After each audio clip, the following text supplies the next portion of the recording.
தீர்ப்பு சொல்ல வேண்டிய நேரம் வந்துருச்சு.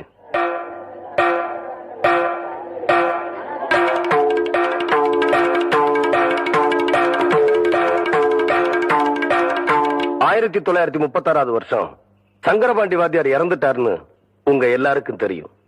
1937 வருஷம் இந்த பத்திரம் கரையம் பண்ணிருக்காங்க. இது முதல் தப்பு. சங்கரபாண்டி வாத்தியார்னா எல்லாரும் பள்ளிக்கூட வாத்தியார்னு தப்பா நினைச்சுக்கிட்டு இருக்கீங்க. ஆனா அவரு எழுத படிக்க தெரியாத சிலம்பம் கத்து கொடுக்கிற குஸ்தி வாத்தியார்னு நிறைய பேருக்கு தெரியறது இல்ல. எங்க அப்பாரு இறந்து போனப்போ ரிஜிஸ்டர் ஆபீஸ்ல வந்து அவர் கை நாட்டு போட்டாரே தவிர கையெழுத்து போடல. அதனால இந்த பத்திரம் பொய்யான பத்திரங்கிறது உண்மையாயிருச்சு. இது ரெண்டாவது தப்பு.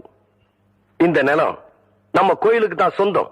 இந்த கோயில் நம்ம 18 பட்டிக்கு சொந்தம்னு தீர்ப்பு சொல்லி உங்ககிட்ட இருந்து நான் விடுதலை வாங்கிக்கிறேன்.